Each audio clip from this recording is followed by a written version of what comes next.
Sacred Mass, Chapter 52, Sweet Caron. A week passed after the stalking incident, and on a particularly crisp morning, Leon was finally feeling well and happy even, and his former strength had finally returned, and during his convalescent period he had been doing yoga to keep up his form, and he would also go out to exercise with Julian, Gregory, Sunshine, Caron, Allan, Marina, and Helmer. And at the end of this session, they would do the yoga thing. And normally these sessions would be done indoors, but it had warmed up enough for the snow to melt. And Allan was having a hard time striking some of the more complicated poses. And Marina and Gregory had naturally flexy bodies. And Caron had problems with balance, and as for Helmer, he did the poses perfectly.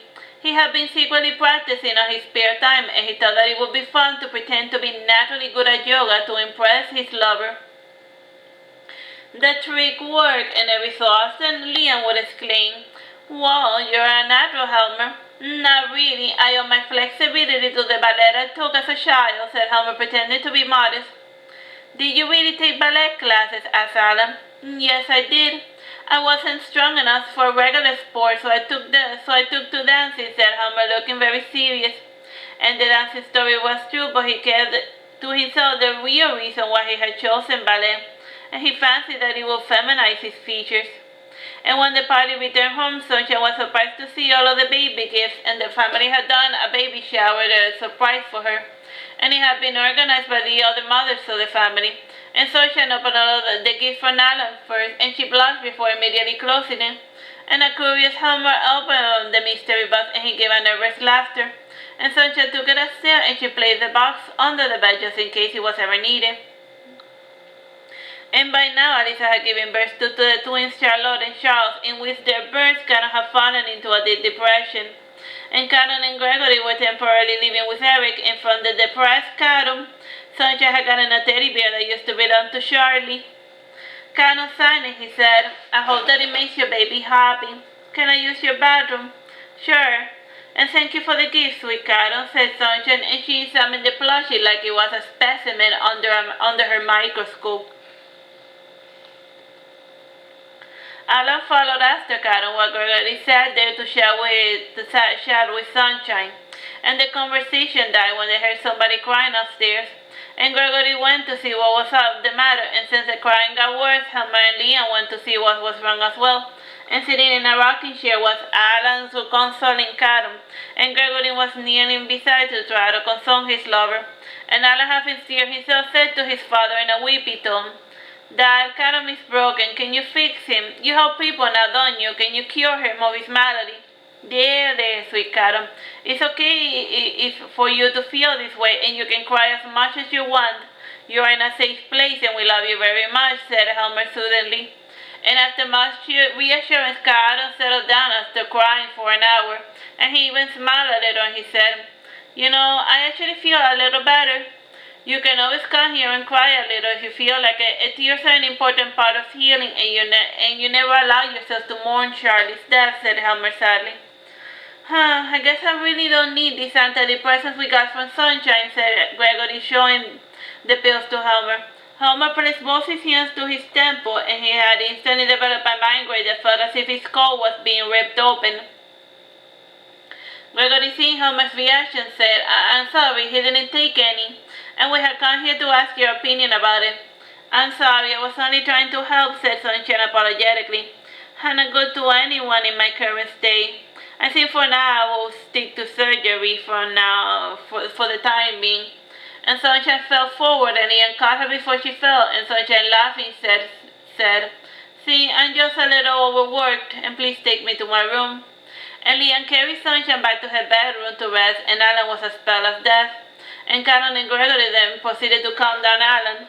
And Leon came back even paler than usual, and he said sternly, "It is time, and we should call Lorica." The party mobilized, and Allan went to Sunshine's bedroom to see her, and the bed was covered in water, and Sunshine was trembling like a leaf, and she hugged Allan and she said, "I'm afraid. Put up a tripod, cover the entire house, don't let any outsiders come near me." "I will do as you wish. You stay with Sunshine." "Dad, please don't leave me alone," protested Allan. "Relax, you can see me, I can sit over here, and I will cause the bed, and I will create the barrier," said Helmer, sitting down. Caron and Gregory went outside to wait in the wars, and Caron was a novice at producing words, but he had Inanis as reinforcement. And once again Caron donned the black armor, and while inside Inanis, Caron's thoughts became clear and concise, and he could finally focus on his spellcasting. And together with Helmer and Gregory, Caron formed a triangular-based word, and at the top of the pyramid was the elemental means combining and amplifying their magic. The word opened for a second to allow Lorica to enter within, and together with Pandora, Lorica prepared the birthing room, and they chose the bathtub, and they filled it with water, and they placed Sunshine inside of it to help her lay her egg. And Sunshine kept her arms clasped around Allan's shoulder, and he wanted to flee, but the two hands around his shoulder prevented him from doing something so cowardly. "I'm dying, please help me," said Sunshine, trembling. "I'm sorry," repeated Allan, crying every time Sunshine screamed or sobbed. And his agony for the two lasted till sundown, and those not busy spent the time pacing up and down the aisle. And Lorica said, "I see something." And Allan looked over Sunshine's shoulder, and he saw something that looked like a long tail. And Allan, petting Sunshine, said, "I think I see the tail." "Huh, that's interesting," said Lorica. "Well, what's interesting?" asked Sunshine, trembling. "Nothing, just a second tail. Two tails are fun," said Allan, giving a pathetic smile. The larger portion that started coming out, and Sunshine looked at Allan's shocked expression, and she began to worry. Lorica said, "Relax, this is just a mermaid pouch, very similar to the one belonging to Marina. Keep going, Sunshine, you're almost done." The entire bathtub filled with blood, and Sunshine turned her head to look down, but Allan put her head against his chest, and Sunshine fainted as soon as the rest of the pouch came out. And Lorica looked at the pouch over the top, and it felt like the child was fully formed. And since he wasn't crying, Lorica dared to open the mermaid pouch. At the sudden burst of light, the small child baby started screaming. And as soon as her voice was heard, everyone breathed a sigh of relief. The world wasn't down, and everyone went to crowd about the door to Sunshine's bedroom. And while Helmer and Lorica busied themselves with Sunshine, Allan was holding his tiny daughter, and she was so small that she could fit inside both the palms of his hand. It's like a tiny baby, this small.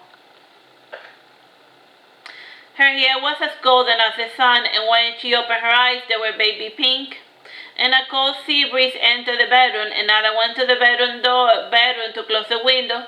And outside he saw Sylvia and a bunch of her knights, and the cleaners were in the process of removing the bodies of the outsiders that had attempted to steal Sunshine's baby. "We really do need to do something about Otan," barked Sylvia to her bodyguard Joshua. "Will do, my lady," said Joshua, bowing. "By we, I mean me and my mother. Joshua, you are dismissed for the day. Go see the new baby," ordered Princess Sylvia. "Sweet freedom," said Joshua, running away from Sylvia. "What an idiot," said Sylvia, laughing. And her laughter died when an assassin arrow was fired in her direction, and the arrow was caught by Inanis in her cat form. Inanis meowed, and then she entered the house. Sylvia left with some of her knights to deal with the assassins, and it did not take long for her to dispose of the problem. And Sunshine came in too after half an hour, and she had an IV to keep her rehydrated. And she had lost a lot of blood when giving birth, and the blood pouch that was hooked into her was her own blood that she had stored away just in case she ever needed a transfusion.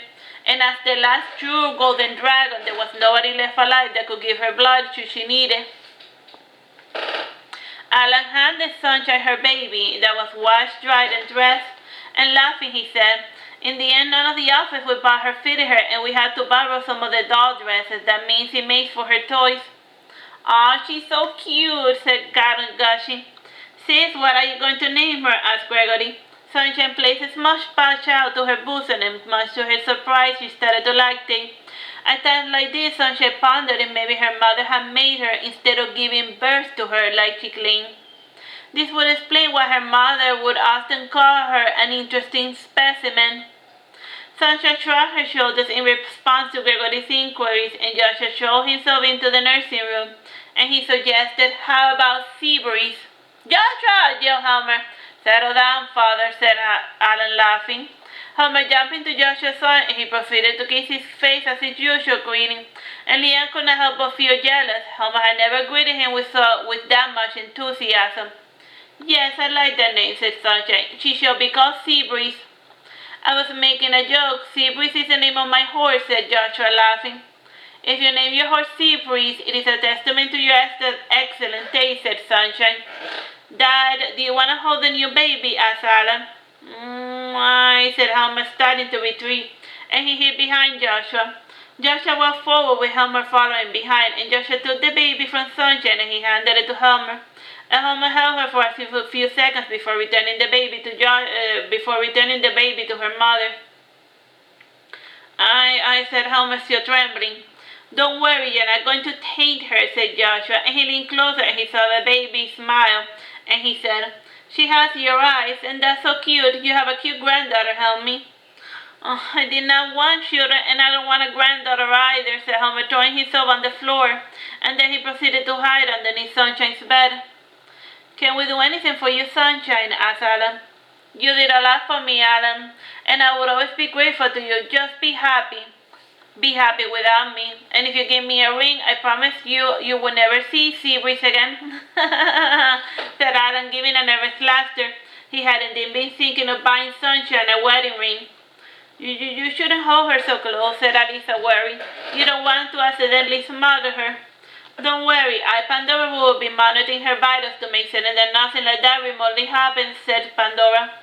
After nursing Seabreeze for a bit, Sunshine handed Allan the baby, and then she settled down to sleep. Allan sat down with the baby in his room to watch her sleep, and Caron sat down beside him. And Gregory entered the room as well, but he lingered at the door, feeling like an outsider. Gregory sighed, and then he removed the wedding ring. Caron, I've been remembering when I first became aware of my surroundings, the first thing I saw was Allan staring daggers at you.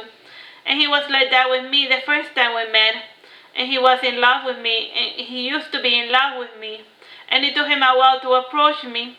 And my friend Allan, he has loved you the longest, Caron. And as his best friend, I am going to start getting in the way of your love, said Gregory, returning the wedding ring to Caron. Gregory, I'm sorry, said Caron sadly. And I really did want to make you happy. And you did. And the time we spent together really made me happy. I suppose it is time I matured a little. I'm going to clean up my clutter from your bedroom, said Caron, said Gregory, leaving the bedroom. And where are you going to? Asked Allan, worried. Next door, to live with Sophina and Eric, said Gregory, running away from the house. And he knew that if he cried in front of Caron and Allan, the two would not accept the breakup. Alright, bye-bye and God bless.